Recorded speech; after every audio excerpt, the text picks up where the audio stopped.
The only thing you need to know about Putin's offer towards peace in Ukraine with the American president is that Europe has no other choice but to ramp up its military production, and it's already doing that. For those of you who don't know, give you a very quick rundown.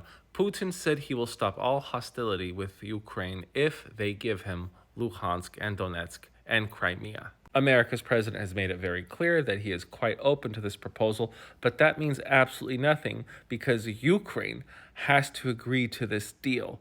All the United States can do if Ukraine doesn't agree is threaten to pull their aid and get out of this mess. If that were to happen, then it would become all of Europe's job to make sure that Ukraine had all of the money and weaponry it needed to kick Russia out of the country. Fortunately for Ukraine, Europe does produce a great deal of high quality weaponry, and their Russian counterparts are far inferior to them. The top 5 weapon producing countries in Europe are France, Germany, England, Spain, and Italy. Now, France, believe it or not, is the world's second largest weapons exporter, and they are Europe's second largest arms producer. Now, they supply Ukraine with a great deal of missiles, artillery, and armored vehicles. Germany makes among the best, if not the best, armored vehicles on the planet, and they supply Ukraine with a great deal of Leopard tanks, air defense systems, and of course, artillery. The UK also supplies Ukraine with a great deal of battle tanks, and theirs are the Challenger 2.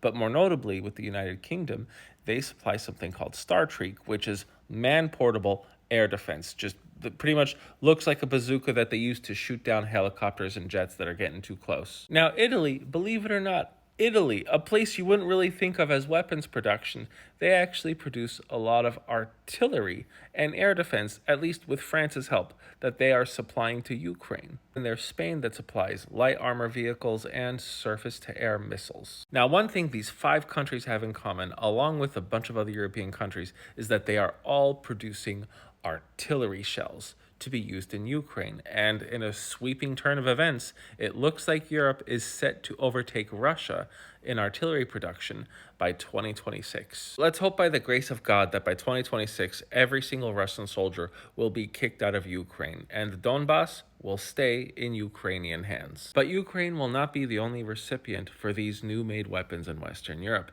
It is going to be the vast bulk of Eastern Europe that will be their major clientele.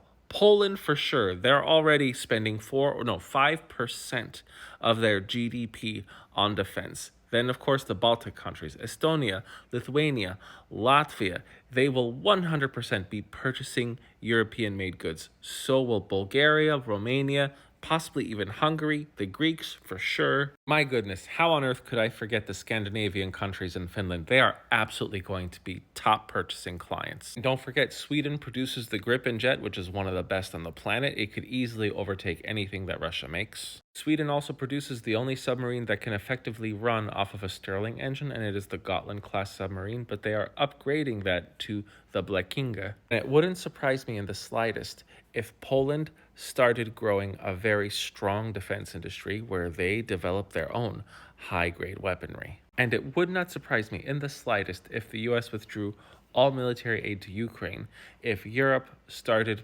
purchasing more American weaponry or other American goods to make said weaponry. So that's the skinny of the story between Putin and America's current president. I am the Geo Husar, and can we make Western Europe stop exporting their goods indirectly to Russia? Thanks for watching.